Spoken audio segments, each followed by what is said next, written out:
it. What can't you find? For work,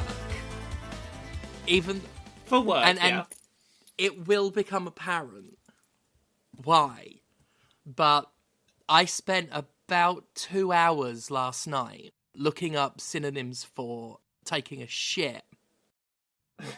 Yeah. And I can't emphasize enough how this was for proper grown-up professional work.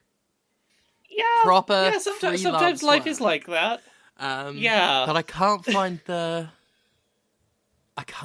the good list, because there was a bunch I hadn't heard. And I was like, Podquisition's got to hear this. Podquisition's got to see this. But I'm just finding all the boring ones that You're just a poop tease. Just a poop tease. Oh, here are a couple of... slop some bum slugs. Uh-huh. That was one that I saw. That sure is one. Liberate the brown trout. That was that was one. Right, yeah, I've got this list. This list seems promising. I think this is one of the ones I was looking at last night. You got some obvious ones: bake a loaf, blow mud, build a dookie castle, Taking the Browns to the Super Bowl. Yeah, that I did see that in my research yesterday. Cook a butt burrito, curl some pipe. What have we got here?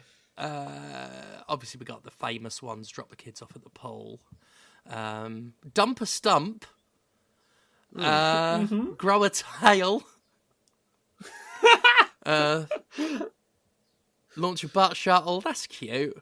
Yeah, butt shuttle's good. Yeah, like make that. a deposit at the Porcelain Bank. Yep.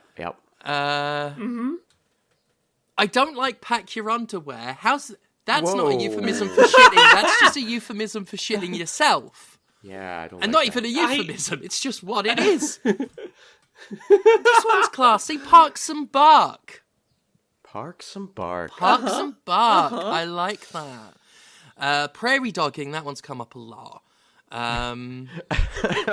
That's very evocative, actually. I really like that. I was gonna say, my understanding is that that's like a niche subset. Like, that's like, I'm not intending to, but it's starting to happen. It's like turtling is the other one that I think of. Yeah, it's like, just popping its head out to have a look. Sink the Bismarck. Squeeze the cheese. Which, honestly, if your business is comparable to cheese, certainly the squeezable kind, I would seek medical attention almost immediately. Stop listening and go see a doctor. Busting a grumpy. That sounds like a show I'd want Jonathan Holmes to star in. Unloose the caboose. Murder a brown snake. Yeah. Download some software. That one's a stretch. Yeah. I just want to emphasize that one's a stretch is not on the... Well, but I mean, you're not. It's totally backwards. Like, that doesn't even work. Yeah. Like, you'd be uploading that for one thing, right? Yeah. Like, storing some files on the Porcelain server. There you go. There you go. There you go. Making a backup on the Porcelain server. There we go. Oh, that's perfect. Is that too long to be an episode title? Because I really like that. No, we can fit that in. We can fit that in. What the hell? Sorry, I just saw the phrase, the brain hemorrhage through your nose shit. Oh, this is a site describing different kinds of shits. The clean shit, the wet shit. Right. The brain hemorrhage through your nose shit. We've left safe and enjoyable waters. We're in dangerous territory. You're going to blow a ring there, friend. Yeah. Don't do that. I'll return to such phrases as there's a brown dog scratching at the back door. Butt truffles! Oh, yeah. Butt truffles, I like that one. So many people have thought so hard about this. Right, decorate the Oval Office. It's universal, right? Everybody poops. That book set. Yeah, and like Michael Stipe sung. I'm pretty sure that's what it was. Making underwater sculptures. I think those are all the good ones. Well, for a given value of good. I think that'll do. Yeah. I think if people are clamoring for more, I'm sure we can scrape some more together for next week. But that'll parcel out for 7 days. Yeah, I just, pardon the phrase, had to get it out of my system. Release the chocolate hostages. That was the one. Welcome to Podquisition. That was the one I was trying to remember. Release the chocolate hostages. In theory, this is a video game show. You can really work on that too, because like then if you're really struggling, like you're engaged in tense negotiations with your ass to release the chocolate hostages. Right? Oh, that's a timeless classic. It's brilliant. I have had shit on the brain for, well, many would say my entire career, but certainly in the past 24 hours, it has been wall-to-wall poop. Sometimes the universe leads you down interesting research rabbit holes for work, and sometimes those involve learning about poop synonyms. Yeah. But I think, yeah, in a month's time, there are a lot of listeners who will remember this episode and will just think, God damn it, Steph. So look forward to that. But you are right, Laura. We are on, allegedly, a podcast about video games, not about poo. No. I do have, pardon the phrase, an outlet for that. Well, I might have a place to start that's almost a tangent from your intro. It's a little stretched, but it's almost a tangent. A little stretched. Yeah, I was thinking A the little same stretched. thing. I went and saw a movie about a plumber this morning. Oh. Oh. I went and saw that Mario movie, and I'm gonna keep this quick because I know you two have got your own video game movies. Oh yeah, we do it all the time. Oh, yeah, that regular show. Yeah, in theory, you have a show that you do. But here is the best compliment I can give this film before I get into specifics. I went on a Wednesday morning of, like, the school holidays to go see this film. And I was in a screening full of very young children on their school holidays. Ugh. And I have had some terrible screening experiences of films in that kind of setting. I wanted to see it before Podquisition recorded. I was like, fuck it, I'll go. Those kids shut the hell up and stayed pretty damn quiet the whole time. Yeah? Like it pretty well kept their attention. Like, there was barely a what's going on question to an adult happening, which is, I think, a credit to this film doing what it is trying to do. I think this is a pretty good 7.5 out of 10. Like, it's good. It's a good, plays it safe film. There's a couple of things that, like, I was kind of surprised by. Chris Pratt's, like, you know when we saw, like, the little clip of Chris Pratt speaking, it's just fucking Chris Pratt for 2 seconds, sounded just like Chris Pratt, he made no fucking effort. Yeah. Look, I hate to say this, because Chris Pratt is a bit of a fucking twat, if we're honest, but that little clip did not do him justice. He did all right. He put some effort in, and he did a voice, and honestly, he's not bad. Oh, fair play. The only voice performance in this I think is, like, weirdly out of place is Cranky Kong is a character, and he does not sound old or cranky enough to me, and that was, like, the choice of his voice was a little odd, but, like, generally I think the voice cast did a really good job. This is, like, it's a very fucking bare bones film in terms of plot. Like, this is a film that has barely more plot in it than your standard Mario game. But the pacing and the humor is good enough that I had a good time watching. Like, it's not amazing, it's not, I didn't walk away there with any kind of emotional revelations or anything, but I had some genuine chuckles, and it was paced well enough to keep my ADHD fucking ass engaged, and it's a very good looking film. And there was a couple of... I like some of the stuff they've done characterization-wise. I honestly think they've done a pretty good job, while the plot is, like, bare fucking bones, the film is kind of carried by the fact that it is well performed and keeps up a good pace, and the character interactions are really fun. They have a lot of good chemistry between characters. Weirdly, my biggest complaint, most of this film, Mario and Luigi are separated from each other, and they had really good chemistry. And like they were really fun seeing interact, and I really wish that they had been a duo for more of that film. But it's nothing groundbreaking, but it is a good, plays it safe movie video game adaptation. It's not a bad film. They've done all right. Wow. Yeah, I mean, Yeah. I sort of had that expectation. You know, I expect a pretty solid movie by this point. I mean, they've got a production house that can do this form of entertainment very well. The cast is solid performers. I'm glad to hear it though. Honestly, it exceeded my expectations in as much as I was like, I don't blame this film for playing it really fucking safe, because I know that the looming spectre of the late 80s hangs over this film, and there is enough in here to be amusing for adults and for people who have an investment in a couple of decades of this as a game series to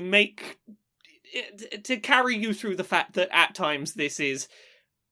There's maybe a third of this film where everything is very by the numbers. We're doing the thing because video game. Yeah, but like, the character interactions are fun enough. It's not a bad film. I honestly, like, they could do whatever they want with the Super Mario Brothers movie, because we already have the Super Mario Brothers movie. Yeah, I mean, it's not just the Super Mario Brothers movie; it's the movie. It's the Alpha and the Omega, really, or the Mario and Luigi of films. So they can do anything that they want. It does, it could be bad, it could be mediocre. I would be totally fine with that, because the other thing exists and is perfect. And it's nice to hear that what they're doing is at worst inoffensive. There was nothing in this film that I actively was like, that is bad. At its worst, it was a little predictable and a little by the numbers. Mm-hmm. Like, that was its low points. And you know what? I'll take it.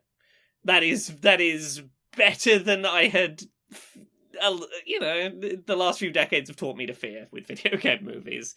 So yeah, on the above average, a little above average. It was a good if played it a little safe time. Yeah. What about you both? Have you played anything this week? I played some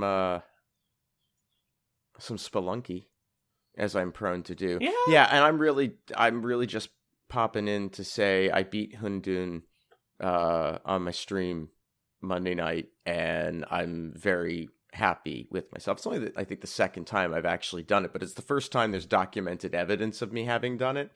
Yeah. So that felt good. It's always nice when you do a cool thing like that on like an actual live stream. Yeah. Those live streams happen at twitch.tv/thatConradZimmerman. They're good streams. Yeah, sometimes. They're good streams. Go check them out. Sometimes. But the other thing I was streaming last night that I was not sure what I wanted to do with my evening, and I started looking through the PlayStation 2 library and remembered Burnout. Remember when Burnout was Burnout? Yeah. When I was raiding into you last night, I was like, I was very surprised to see that you were streaming Burnout. Yeah. It felt very random. Yeah, well, it was a little bit random, but there's something really enjoyable about that series, particularly in its earlier iterations. Paradise I was already kind of, pardon the phrase, burned out on Dominator, which had preceded. It was the last one before they went open world with Paradise, and the open world just killed it for me in the end. They'd already taken away Crash, and then as a game mode, which is the puzzle mode. And I love a puzzle mode in a otherwise action-oriented game. And those were the most fun for me, to be presented with this intersection and figure out how I can cause the most damage possible in one action and maybe a couple of follow-ups. But then having to, like, drive to do events felt so tedious and unnecessary to me. This has menus, right? Remember menus? Remember when you would, like, scroll through a menu and load a level and just go? Like, this is still exigent in racing titles and things like that, but all games used to have this at one time or another. You didn't have to, like, spend 20 minutes to go do something you wanted to do. You just press the button. You just, like, get to the bit of the game you want. Yeah. So that was good. That was fun to experience. I did have to mute the audio because it is just all licensed tracks, and the branding is amazing on these old EA games. My God. Like, it's just their feces are everywhere.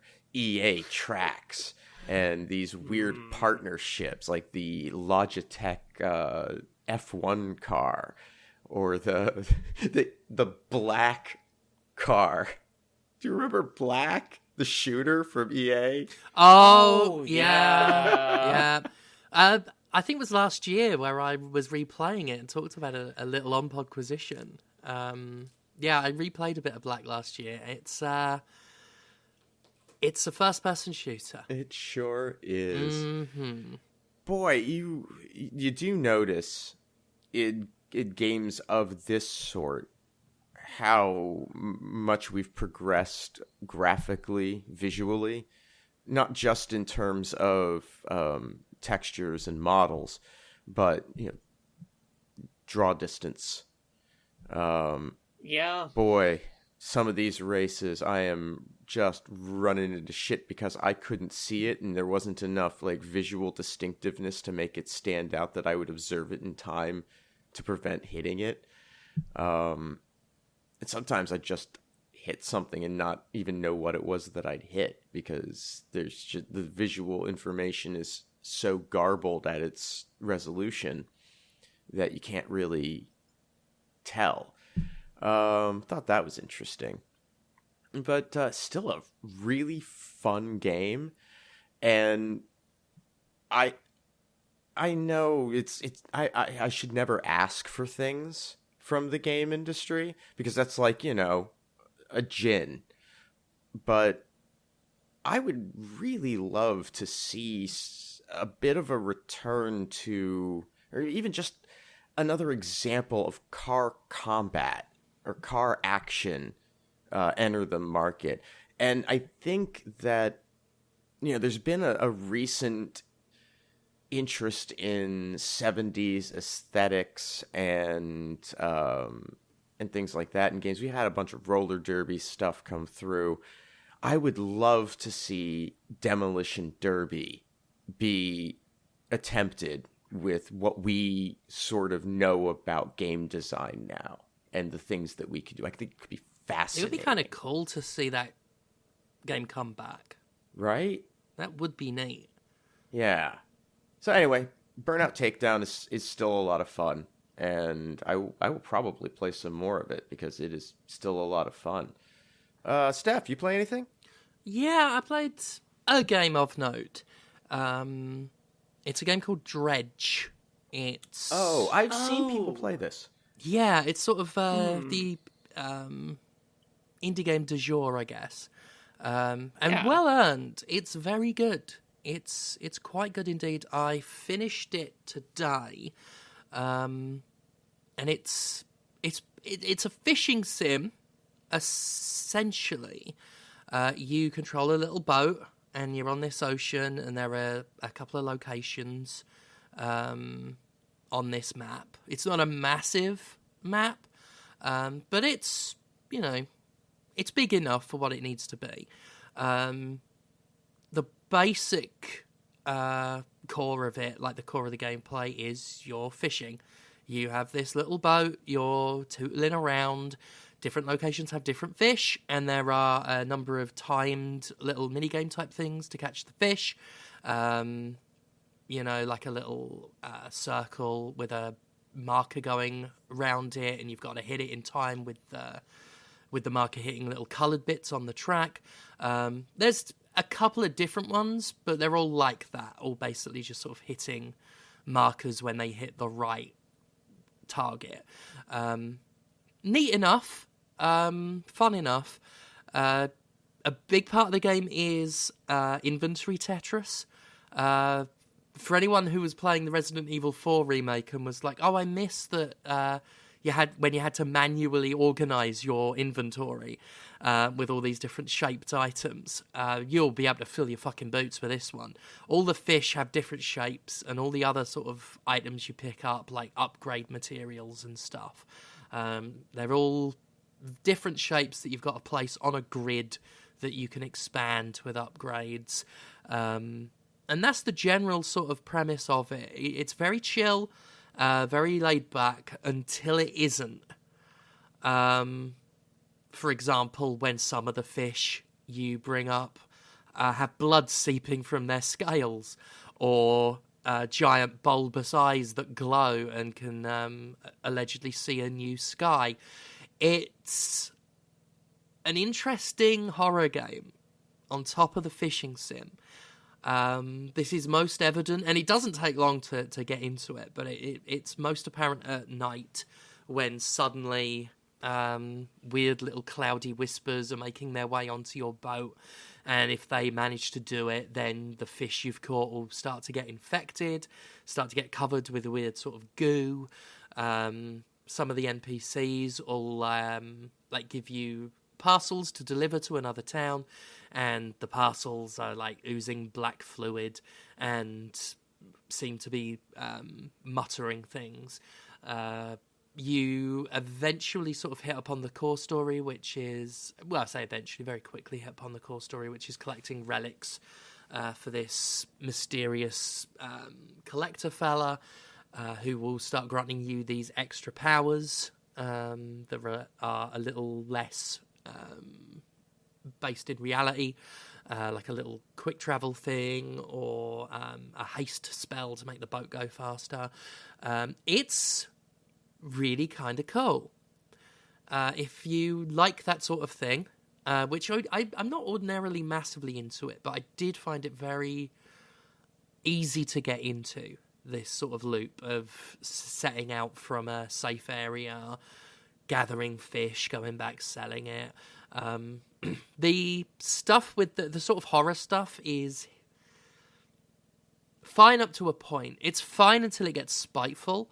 Sometimes when the game will just decide, like, you are going to be punished for playing the game now.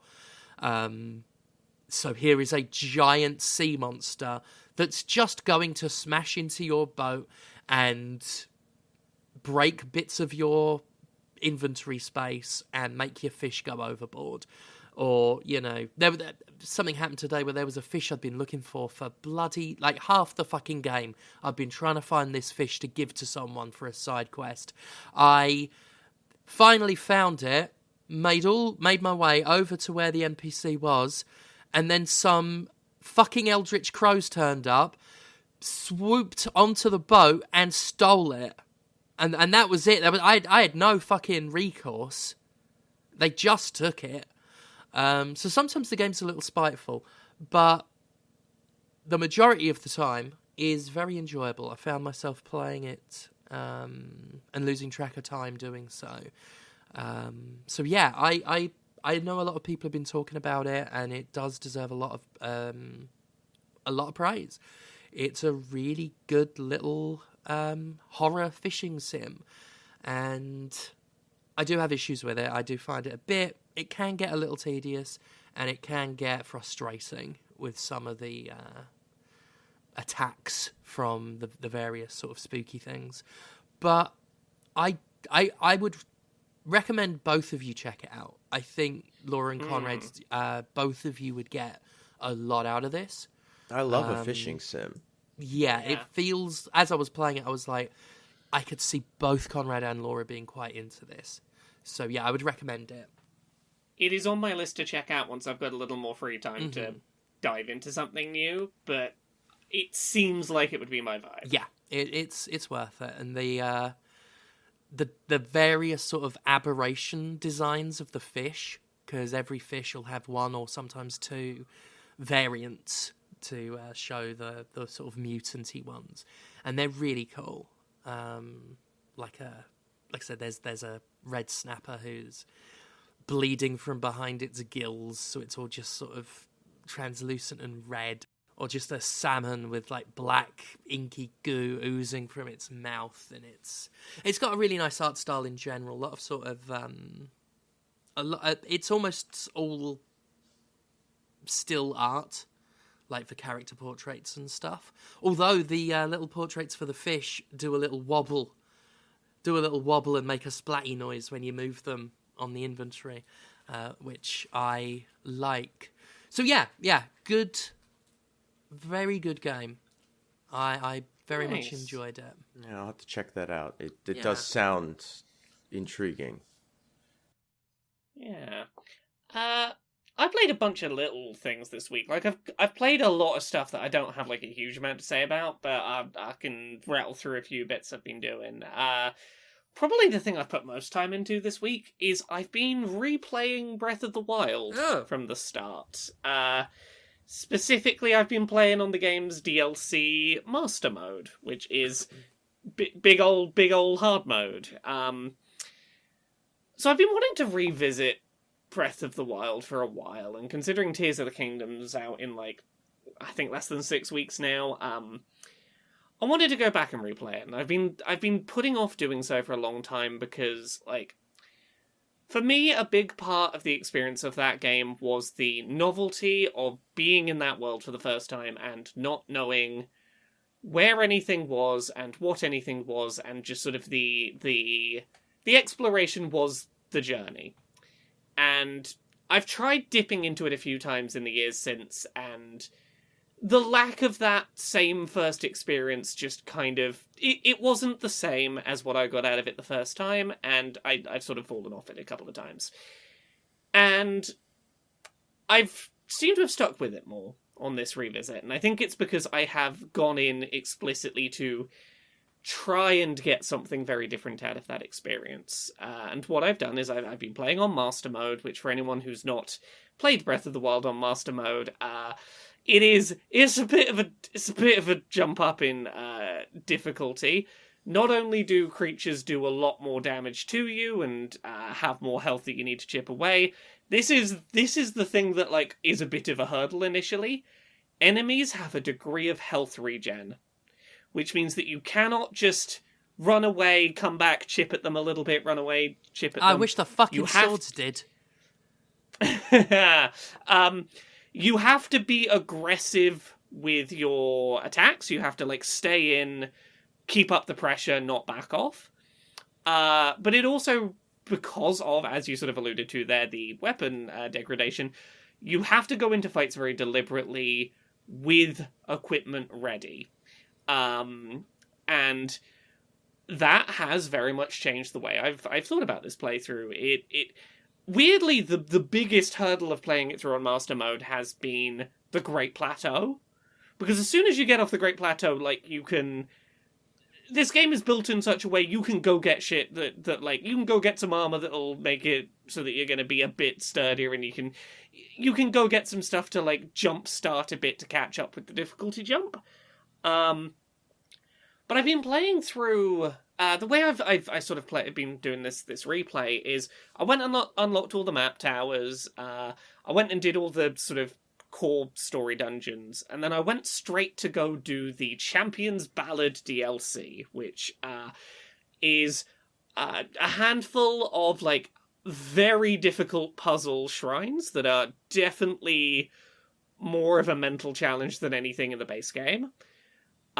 Some rematches of the boss fights with, you are given a specific loadout of equipment and have to beat the boss with the equipment you're given. followed by an additional final dungeon and an additional final boss. The main reason I, brute forced to, go do this as soon as possible in my replay is because the reward for doing the Champion's Ballad DLC is a horse motorcycle. It's a motorbike that's a horse, and it's really cool, but the problem is when that DLC came out, I had already finished the game. So when they gave me a cool horse motorcycle after finishing the DLC, I was like, cool, thank you. I have no reason to use this. I've done everything in the world. You've given me a transport at a point in time when I don't need it. So I went and did all of the core story and all of the DLC just so that I could have the motorcycle early enough in my playthrough that I got some fucking use out of it this time. A complaint I will make about this motorcycle. The motorcycle is cool. It feels like a suitable reward for the effort you have to put in to get it. ... Except for the fact it requires fuel. You have to put stuff that you've collected from around the world into it as fuel. And I'm going to argue that if you've gone to the effort of beating all of the main story shrines and all of the DLC stuff and the DLC final boss, I think they should just give you I think at that point you've earned a motorcycle that you don't have to think about resources for. I think that would be a nice reward. And it feels weirdly needless to have, essentially the toughest item to get in the game still come with a drawback to it. I'm not usually the person that complains about, say, weapon degradation or whatnot in Breath of the Wild. I explicitly think this horse motorcycle having a fuel tank is fucking stupid. But I'm enjoying going back to that world, and I think that going back into it with a different mindset has helped, as has really leaving it a long time before jumping back in. But yeah, I'm having fun with Breath of the Wild again, despite having played it in definitely not the intended manner because I wanted my horse motorbike right away. I know. Yeah. What about you, Comrade? You played anything else this week? I have been playing this weird little game that just sort of launched on Steam recently called Flamekeeper. I think it sells itself as a roguelite, but it's not really that. It's a stage-based game. You buy upgrades for yourself. If every game where you upgrade your character is now a roguelite, then okay. The maps are generated, but they're not large enough. They contain all the same features. I don't know. The premise is that you're this little, spirit of flame or something, and you are protecting these villages from an encroaching darkness. And it's really charming in its presentation. It's not high-end CGI. It's just budget enough to be charming, which is cool. And you're a cute little flame guy with eyes. And you run around in stages collecting bits of flame, which are your health. And you have to collect lamps from around the environment, bring them back to the starting point, and then you have to, charge them up. And all of this is predicated on your health.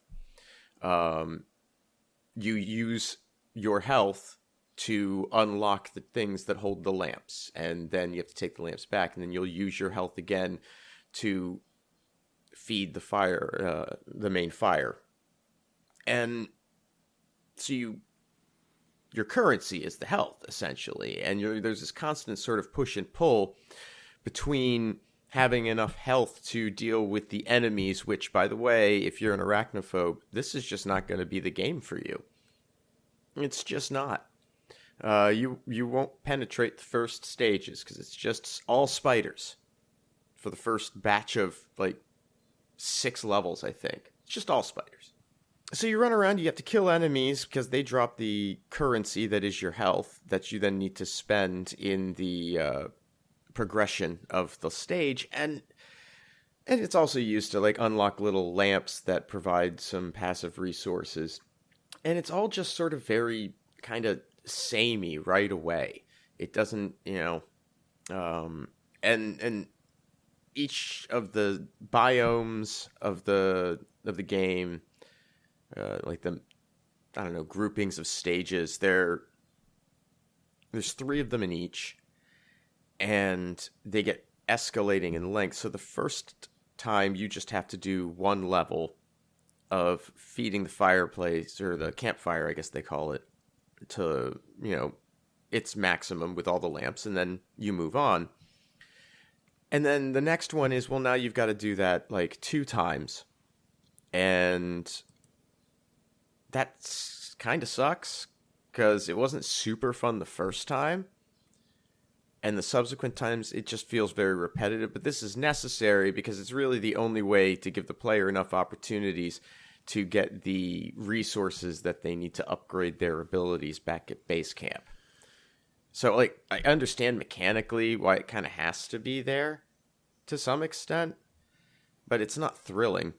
This is at least broken up a bit by the last stage, which turns it into more of a tower defense type deal, where enemies will come in from multiple directions and you have to defend your campfire from them. I like that mode. You get to use your health to power various defenses along the route. These can get upgraded at your base camp, and it does get progressively difficult. It's pretty challenging. Your move set is relatively basic, but it's really effective for what you've got. You run around. You've got a basic attack. You can unlock an attack that's attached to your dash. And then there's also a ground pound, which I've unlocked but not actually used yet because I keep forgetting I've got it. And the moveset's pretty basic, but it's effective enough. And you have to carry items like lamps, which then limit your ability to do certain moves. You can no longer dash when you're holding a large item, which is a mild restriction, but enough to make it a little bit interesting. It's still in development. It's in early access. They're still adding content. I was surprised that I'm actually pretty close to having played all of the content in the game so far. And it's worth keeping an eye on, I think, because there is some interesting stuff going on with that push and pull of using your health to do basically everything and having to sort of keep an eye on that. But it doesn't... the balance isn't right yet. I don't feel the tension to it. I'm very rarely placed in a position where those resources are withheld to the extent that I'm not safe health-wise, and I take pretty significant risks because I just want to get some of this over with. But worth keeping an eye on. It does play pretty well. I like the visuals. I think the music's pretty good, and there's something there that I think works, but it does need some refinement. So yeah, Flamekeeper, I'll keep checking back on it. They've got a ways to go. Steph, anything else from you? Not really. Been playing more Bone Razor Minions, but I've talked that to death. There's nothing new to report. It is still boners and cum and just really good survival stuff. Survivor stuff. Survival is different. God, we need to come up with a proper name for them. But yeah, it's still fucking great. It's still really good. I'd like to be able to say that I have a whole bunch of 3DS games that I played after downloading a bunch before the eShop went dead, but I downloaded them and then just forgot about it. I played like 15 minutes of Tokyo Mob, which I'm too tired to even describe that one. It's basically like a match 3 game, but it's got like digitized character models of people queuing up wearing a blue or a red or a green suit, and you are picking people up and throwing them at the other people to make them disappear, to make the queue go back. before they reach the whatever they're queuing up for. It's fucking stupid, but kind of cool in a weird way. It's one of them things that it's a shame it's like gone officially, because it's a curiosity and it's kind of indicative of the kind of thing that has just gone missing now, legally at least.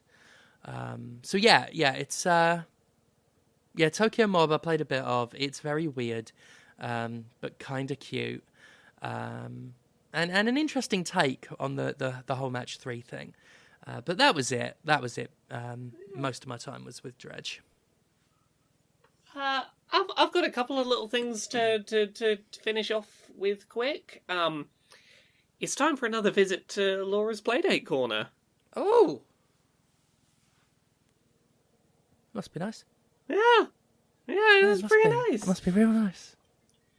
I played a few new things on the Playdate this week that are all like pretty small things that I found on itch.io and sideloaded on, and one of them's a little more in depth than the other two, but like not by much. These are all real jump in and not spend too long on them kind of experiences. Unnamed Roguelike is a game I would hesitate to call a roguelike, in that it doesn't really, from what I've seen so far, have persistent leveling between runs, or picking up upgrades within runs. I'm not quite sure why they've gone with the name they've gone with. Especially because it's also named. Yeah. It's a lie on both fronts. Yeah. So, what this game is a top-down, grid-based game where you have like an arena that fills up one visible screen, and when you clear out all the enemies on it, you'll go to the next floor and get all your health back and start again. It is somewhat of a combat puzzle, in that enemies only move when you move, and they move the same number of squares on the grid that you have moved. If you are stood in the grid space exactly next to an enemy, and you press the D-pad direction to go to where the enemy is, you will deal damage to them without taking any damage yourself. If there is a 1 square gap between you, and you try and do this, you will end up, 1 square away from each other, but you will take damage rather than them. Nice and simple in, 1v1 to sort of understand. You are trying to use the enemy's move when I move mechanic to position yourself so that you are correctly lined up to deal damage rather than take it.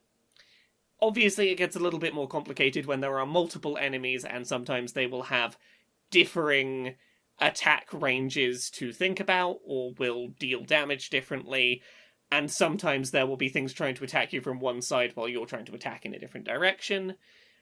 The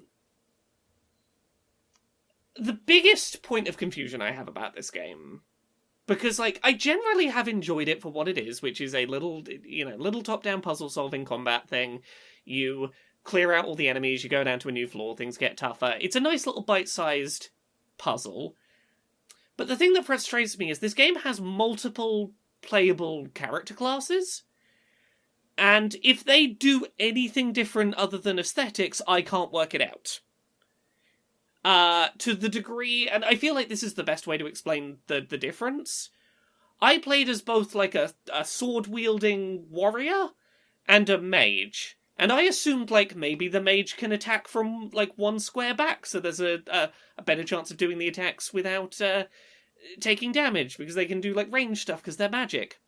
Nope, seemed to play exactly the fucking same. Whoa. Could not work out a difference between the warrior and the wizard, which feel like if any two things would feel different to play, it would be those. I was about to say, in terms of disparity with character classes, you can't get two things that are classically further apart.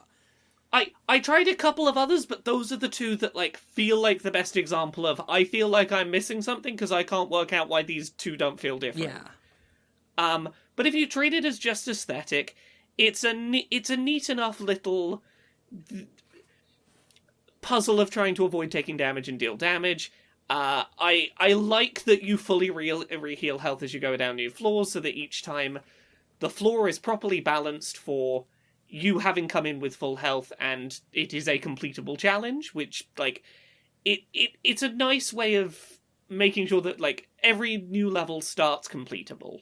But, like, yeah, it's fine. I kind of want to put some more time into it, and I do want to find out if there is any difference I'm missing between the characters, because I can't work it out. The other one I played was, like, a pair of really small little games from the same indie developer. They were called 1-Bit Arena and 1-Bit Jetpack. 1-Bit Arena is a high-score chasing game where you are looking top-down on a little coliseum, and a bunch of monsters are coming at you, and you use the D-pad to aim at them, and press a button to throw little daggers to try and hit the incoming enemies. Sometimes enemies take multiple hits, or you've got to hit them from a specific side or something, or like, oh, that one's an eyeball, you've got to hit it while its eye's open. But it's basically kill waves of enemies until you get a high enough score, go to the next level, enemies are tougher. It's nothing much, it plays well, it's just a silly little high score chaser.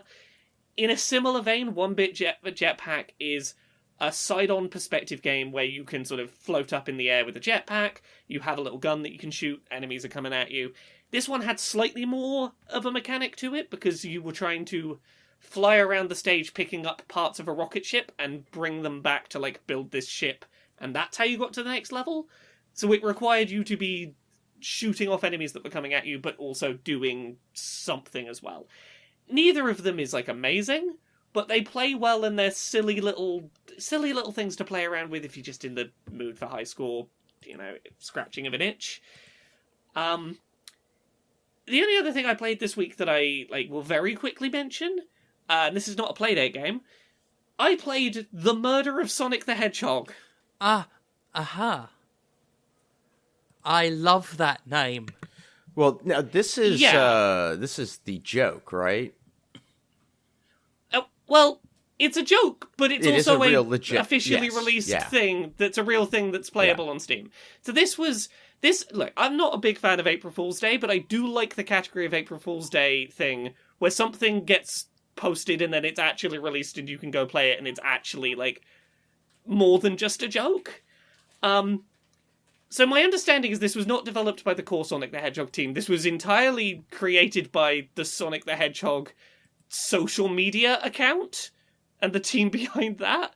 But it is a multiple hours long visual novel murder mystery in which the cast of the Sonic the Hedgehog series are meant to be doing a fictional murder mystery party, and you start with the setup of, like, oh, everyone's getting their little motivation cards as to what's going on, and then Sonic the Hedgehog gets actually fucking murdered.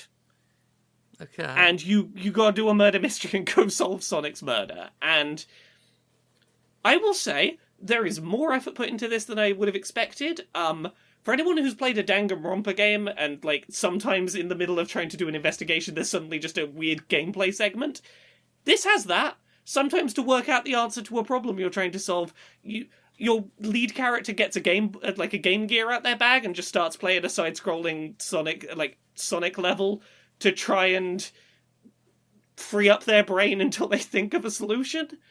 It is a charmingly written and, like, longer than you would expect in-depth murder mystery. Like, there is multiple hours of well-characterized murder mystery here that I am genuinely having a lot of fun with.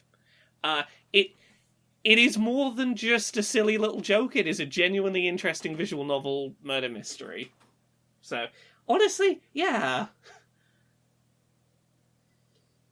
I do appreciate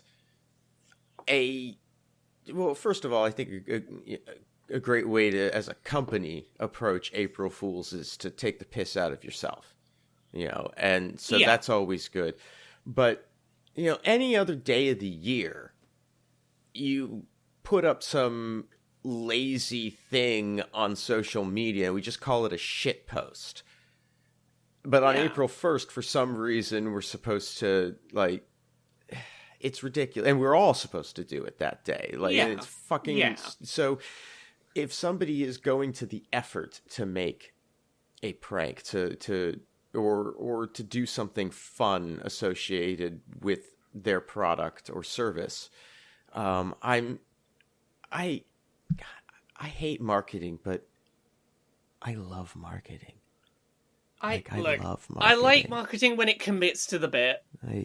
And like, here's the biggest thing I can point out about like April Fool's marketing done correctly. There were 2 Sonic the Hedgehog April Fool's jokes that happened. Were there? So there was the official Sonic the Hedgehog account that released a playable multiple-hour murder mystery that you could just go play. And then one of the specific, like, Sega development teams, I think it was Sega Hardlight, on their company, like, their development team account, also did an April Fool's Day joke, in which they shared a bunch of screenshots of a Sonic the Hedgehog dating sim that didn't exist.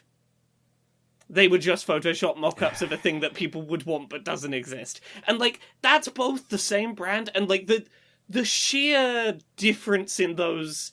Like, if you go read the responses under both of those, it's clear that one of them was like, oh, this is a really pleasant surprise, we're having a laugh along with this, and one was, you just showed me a thing I wanted, and then told me I was silly for wanting it. That's not fun.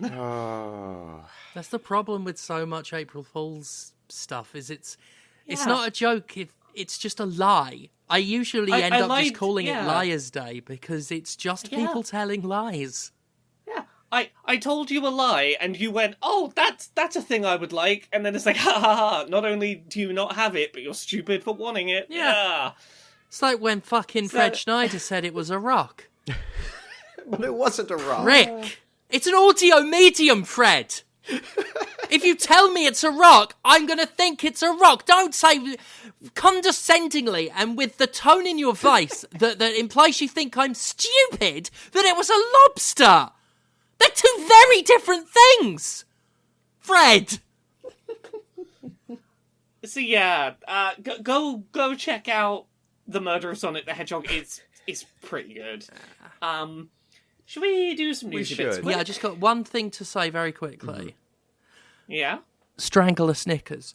That was another one. Carry on. Carry on we shall. Yeah. There's not a huge amount of video game news this week. We've got a couple of little bits. Nothing Activision Blizzard King this week. We've just got a brief moment of respite from that. But what we do have is another story about Saudi Arabia. We've had a few of those every now and then the last couple of months. Reportedly, the Saudi Arabian government is planning to invest $38 billion into the country's video game industry. Which seems in line with the moves that they have been making the last year or two. Yeah, they are absolutely interested in investing in entertainment industries, cultural things that they can profit from, especially as the world burns because of oil. They're cashing out. Yes, they're also, I would argue, trying to launder some perception issues they have by associating themselves with pop culture. As a reminder, they currently own an 8.26% share of Nintendo. They own millions of shares in EA and Take-Two. According to a Bloomberg report, they hope to work with companies to publish, run their own esports business, or develop new IPs together. It seems like they are just continuing to pour more and more funds into owning a stake in pop culture is the place we've got to land when the oil dries up a bit. Other than that, the main grumble about the industry story we have this week is another story where a company tries to take ownership of a single common use word and say that they own it in context that they will never use it in. Monster Energy, the caffeine drink brand, has filed a lawsuit against an indie developer for using the word monster as part of a multi-word video game title. What monsters? So, the indie game in question is called Dark Deception: Monsters and Mortals. And according to the developer Glowstick Entertainment, Monster has lodged a legal complaint because the game includes the word monsters, plural, in its title. Have they gone after Pixar as well? Like for Monsters, Inc.? For Monsters, Inc.? No, because Disney could put up a fight. Have they gone after the UK 2000 short-lived band The Automatic? They had that song called "Is It a What's Monster?" that coming I'm over guessing? the hill? Yeah, Yeah, that was that them. one. Yeah. I used to love that song. Lady Gaga did one too. Yeah, they're going to go after Lady Gaga. Oh, these are all people with money. Are they going to go after the character representing the letter M in Letterland? That is a fucking throwback. For any That of is a the fucking throwback. You sort of threw me for a loop there. for any of the really old fucking people watching. God. Yeah, no, that has put me back in primary school Right. there for a second. According to, here's a sort of quote from the developer. It's well known that Monster Energy is a notorious trademark troll. Unfortunately, they're at it again. For a company that likes to target their drinks at gamers, they also like to try and bully and bankrupt game studios with lengthy, high-dollar litigation. Monster Energy's lawyers are coming after us right now, because Dark Deception Monsters and Mortals has the word monsters in it. They claim that our game is confusingly similar to their energy drink. Yep, that's really their claim. Rather than roll over, I'm going to fight them in court. Monster also claims that because his game's logo has some black and some green in it, that's, oh, you said monsters and you've got some black and green, therefore that's our brand? Oh my god, are they going to go after Hal Jordan?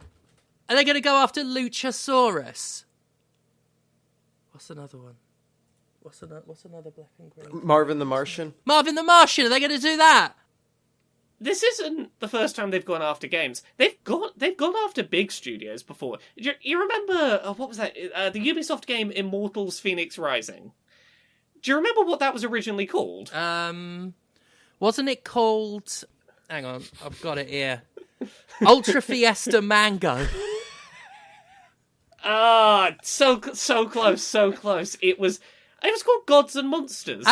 And Monster threatened to sue Ubisoft, and Ubisoft didn't fight it and back down and change the game's name to Immortal Phoenix Rising. Jesus Christ. Like, Monster has precedent for going, no, you can't call your game Now, hold Monsters on. something. Ubisoft, who we should note are notably trustworthy and honest as a company, claimed that they made that change for creative reasons. Yes, they definitely didn't do it because of the lawsuit. As far as Ubisoft says, they changed it for purely unrelated creative reasons. Yeah. Yeah. This stings. As a professional wrestler with ADHD, Monster Energy literally courses through my veins. It's all we drink. I mean, I say that like as if I expect moral integrity from any company that makes energy drinks. Like, it's actual toxic waste that is canned for consumption. They handed me their phone with a tweet from friend of the show, Casey Explosion, who pointed out an interesting thing related to this. Casey said there's something very funny about this because some years back there was a company who was ubiquitous for filing these kinds of spurious lawsuits, Monster Cables. They made overpriced guitar cables and thought they owned the word monster. Can you guess who they sued? So Monster's been on the receiving end of this, and they just thought to themselves, that's a good idea, we'll do that too. What was that guy? Was it Tim Langdell or something? Edge. Frank Langella, the Edge guy, who tried to sue anything with Edge in the title. Mate. He made a lot of jerk-off instruction channels on OnlyFans very angry. Good on this dev for, trying to fight back, because, yeah, it's bullshit to go 1/5 of your game title is a pluralized version of our energy drink word. You can't do that. Yeah. It's a gross... That's yeah. It's a gross overstep, even by trademark trolling standards, because the idea, as far as I've always understood it, is it's mostly applicable within an industry. For example, when that Mojang game, Scrolls, changed its name because Bethesda was all like, oh, that is like Elder Scrolls. Now, that was bullshit, but it is a case where a similar name was at least within the same industry. An energy drink going after a video game is so... Like, even the Edge the fucking Edge dude, he kept it within games. If this wasn't a video game and we were talking about someone had released a black and green branded energy drink that had, like, Dark Deception at the top of the can, the word monsters in a, like, down where the monster would be on a can of Monster, and then monsters and like the and mortals where you put the flavor on the can. Yeah, I could see Monster going, you've used the word monster on an energy drink in a similar theming. That is confusing. No one's going to look at this indie game called Dark Deception Monsters and Mortals on, like, the PSN store or whatever and go, I bet that's a can of delicious, refreshing Monster Energy. Yeah, like, that's the thing. The idea the argument historically from companies, quote-unquote, protecting their trademarks has always been that. That product could be confused for our product. You're not confusing a video game for an energy drink. Now, here's where I think they can make a roundabout argument. I don't know that this has ever been tested anywhere in a court, but we now exist in an age of branded sponsorship and branded content. And it is not inconceivable to me that Monster would slap their name on a shitty video game and push it to market. Absolutely. Right? Yeah. So here's the point that I'm making, that I don't think they're right in making this statement, but the argument that they can make is that this could be confusing the consumer in terms of our association with this product. But again, I would argue in response, your brand only ever uses the word monster as a singular. Here it is used as a plural. It's not even the same word. The word is too generic. This was the problem with Edge as well. It's too generic.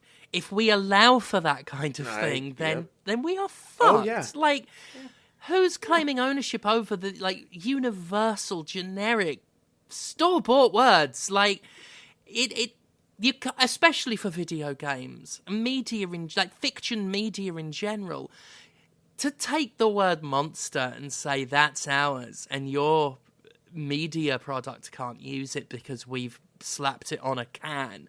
It's like the only way you're confusing the products is if you're comparing nutritional value between software and a Monster Energy can. But other than that, you can't say that a video game... I mean, obviously they can because viva la fucking capitalismo, but, like, it's not right. No, it's horrifying. It is not right. It's kind of fucking terrifying.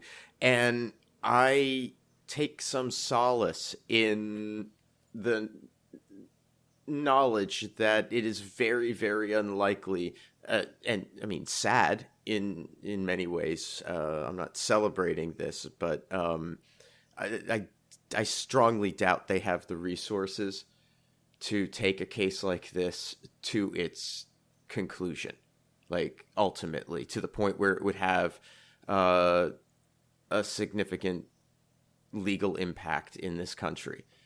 Because the way the court system has gone in the United States over the last decade, I don't have any faith that the right decision would be reached. Yeah. And the moment that decision is enshrined, we have entered an era of the privatization of language, which, we don't want to be there. Like, I've seen how badly privatization has fucked up the trains in this country. The positive alternate world we get to live in is the one where a big corporation on a case-by-case basis bullies people out of being able to use basic common words in context that they're not being used. Yeah, it's not great. I have one bit of nice news to finish up this week, so we can end on Well, something then, positive. before we do that, because I know I think you hadn't intended for this to be on the docket because it was something that happened like the day Podquisition came out. Yes, I had intended this to be on the docket, but it was at the top of the docket, and therefore I forgot it, because that's not usually where I put the news. So, E3's done. Yeah, that happened right after we recorded last week. Yeah, and I've been thinking about it a lot. And I loved the Jimquisition. The sheer quantity of cringe was overwhelming. I think that was the biggest editing undertaking the show's ever had. That was because I didn't want to just like regurgitate other people's compilations of those shows, so I downloaded all of them and went through them. And actually did miss the creepy dude staring at the back of someone's head at the Konami conference. But otherwise, I got every surreal fucking moment from that thing. Yeah, like that's the only thing I really miss is what I spoke about in the Jimquisition, is the memes and the jokes and the cringing and everything. Because we haven't needed it for years. Well, we haven't had it for years. See, I'm going to argue that there is a loss, like a real loss, that will be felt in this industry from the abandonment of E3, and I call it an abandonment because that's essentially what it is. This is, from my perspective, the biggest industry players pulling the ladder up behind them. This E3, for all of the shit that it was, and there's a lot of shit, and I do not miss being involved with having to cover that event or participate in it, but it did provide a platform, a stage, and a focus point where everybody who was interested in video games, from a casual to a much more obsessive audience range, everyone was looking in that direction at the same time. And this provided an opportunity for mid-tier publishers, for indies who weren't getting picked up necessarily and put on the stage with one of the major platform holders in their little presentation reel, to get attention on their project. We've got the Game Awards for that, though. Yes. And arguably, it's a better platform because trade show lasting a week and demanding sort of casual audience mindshare for that versus here's a night and it's an award show. Like, anyone can wrap their heads around that concept. I think it is I think it's a valuable marketing vehicle. I don't think it's a diverse enough one. And I think it's got a cost barrier to entry that's different.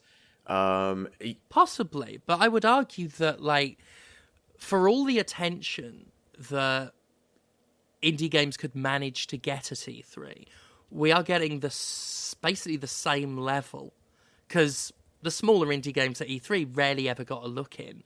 And anything that was big enough to get attention is getting quite a bit of attention on the Game Awards. It's where Hades 2 was announced. How are we defining indie here, I guess, is the thing that I would turn to. Paradox Interactive, half of their shit I would find out existed because of E3, because I can't, I'm not going to get exposed to it anywhere else. There are tons of publishers that are not on that huge scale that I would absolutely, and I will not see their product because they can't fit into the time constraints of the Game Awards show, or they can't afford to get in. And it's, I don't know that on the balance, but it is going to create a greater level of disparity between the largest industry players and everybody else. Possibly. I don't think it was that leveling. I understand what you mean as someone who, we've all three of us have covered E3 before, and it has at times, certainly when it was more influential, did do a good job of consolidating everything, so that at least everything was viewable, even if people didn't choose to view it. But I think it was also a week of the year where a lot of stuff would still slip through the cracks because everything's happening at once. It's a little hard for some small game to get any attention during a week where everyone's talking about big console reveals and stuff like that, where every single day has some huge bombshell announcement. I don't disagree with that sort of assertion necessarily, but at the same time, it is a volume scope, right? Like, when is there another time of year where you're going to have a chance at getting that attention? I don't think it exists. And, there's still Tokyo Game Show, and they're going to be around. There's still Gamescom. There are still shows out there, but none of them are as significant to the North American market, and that tends to be the dominant one. I think it's something that's it's going to be interesting to see how much the North American market continues to be important. Like, we may be in decline. I mean, we will see. Like, I would wonder if, a game like, like Bone Razor Minions, like, would that have benefited more from E3? Well, no, would it have even shown? But again, would it, like... I'm not necessarily talking about the tiny guy, right? I'm talking about your mid-range jank. Some of the stuff that we really like that has, some investment of resources and time. It is a project of significance that I just don't think we're going to see as many of, or know that they exist. Possibly. I'm not so sure myself. I think between the actual hardware platforms themselves, from Steam to the consoles, doing not a terrible job of pushing a lot of stuff. Just the fact that social media has become so ubiquitous that a game can become a cult hit, I think a lot easier than it could during the heyday of E3. For sure. I don't think we're going to see companies like Paradox suffer all that much. Near as I can tell, like, they're actually pretty good with social media and stuff. I don't follow the industry like I used to in terms of... All I will say is, I don't think, Paradox will struggle, but I think the next company trying to be at that same sort of range and niche, I think, struggles. I think that E3 was good for new teams in that sort of range to get their foot in the door.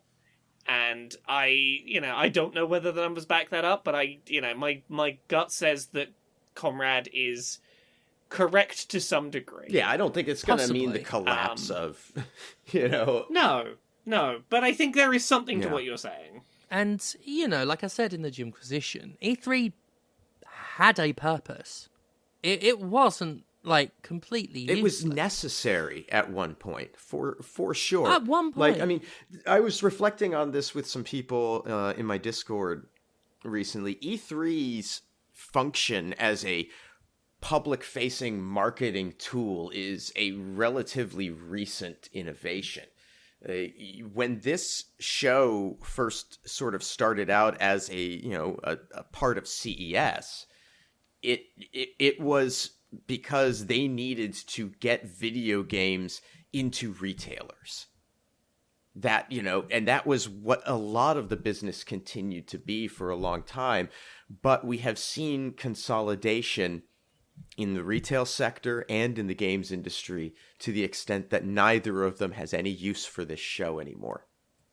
And I think that is concerning. And we should all be thinking about what that means for late-stage capitalism. Do you realize? I mean, you think about how few places there are to buy games now. Yeah.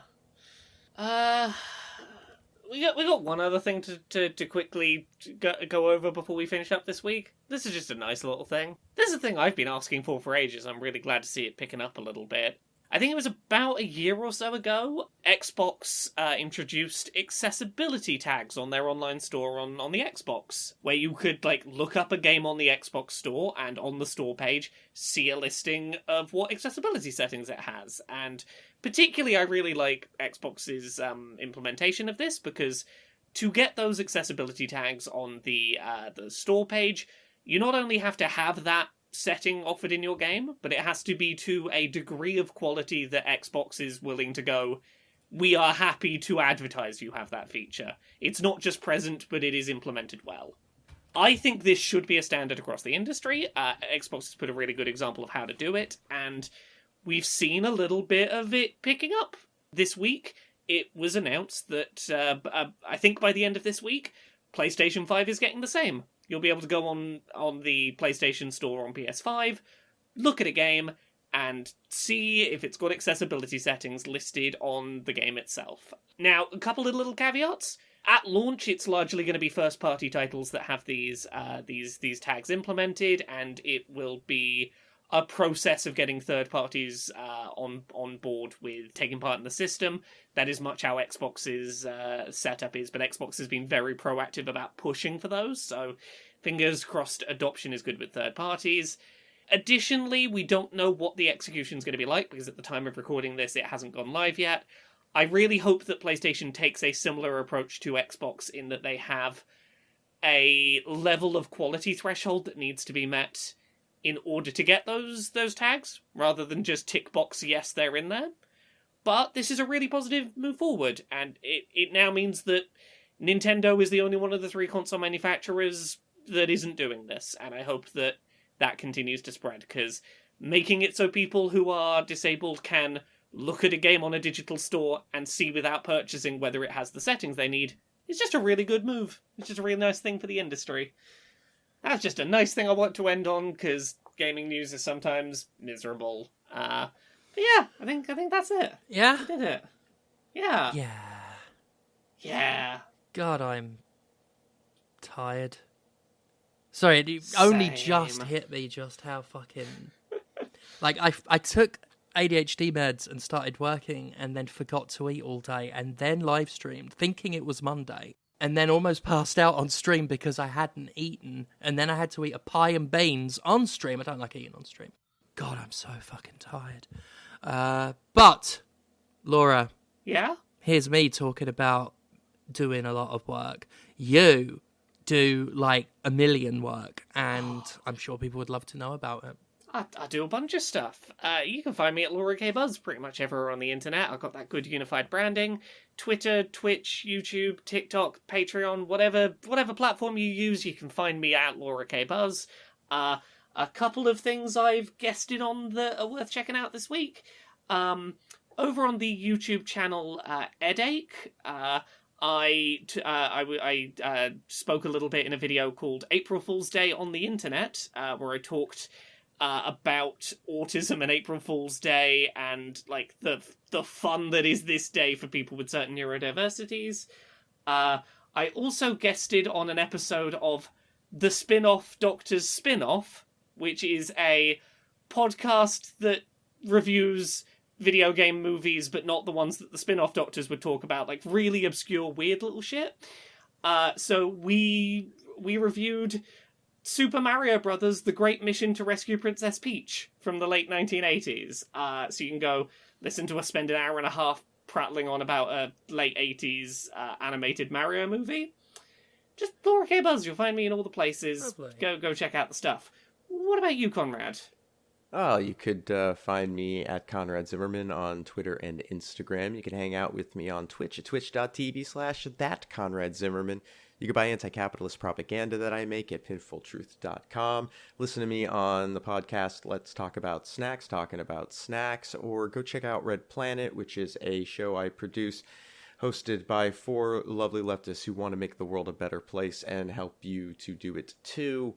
And everything I do online gets supported through Patreon at patreon.com/fistshark. And you know who else has a Patreon? James Stephanie Sterling. Aye. Patreon.com/Jimquisition. That supports this show and the Jimquisition, of course. It allows us to regularly apply delightful moistening milks to the cornflake homunculus's flaking form.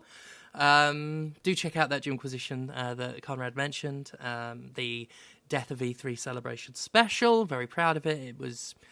It was a lot of work, that one. I also stream, allegedly, Twitch TV/Jim Sterling. Let me think if I can remember my wrestling bookings, because my schedule's fuller than my fucking head of hair. April 22nd should be my next confirmed date. That is in Preston.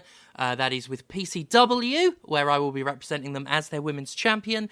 Then on May 12th, I'll be in Liverpool. That's a city debut. That's Effie's Big Gay Brunch. I am part of the Rainbow Rumble match. Then... when's the next confirmed one? Don't say one that isn't. July, I think it's July 8th. No, June 8th. I'll be in York, I believe. There are others, but let me just skip right ahead to August 26th. I will be in Leeds again for True Grit Wrestling. I will also be... I'll be doing Sovpro's show in July. And on... June 10th. Oh, fucking hell. June 10th, I'll be in Blackpool for Pride of the Ring 2. That'll be the second annual biggest LGBTQ plus wrestling show of the year. I will be in the main defending the PCW Women's Championship against Harley Hudson. It's just going to be really good. There are other dates, and I know I've forgotten ones that have been announced, and hopefully not said ones that aren't. But yeah, those are the things to keep an eye out. Thank you, everyone who turns up to those. It's amazing that you do. And I hope to see you at events in the future. Until then, thank you so much. We will definitely see you next week for this.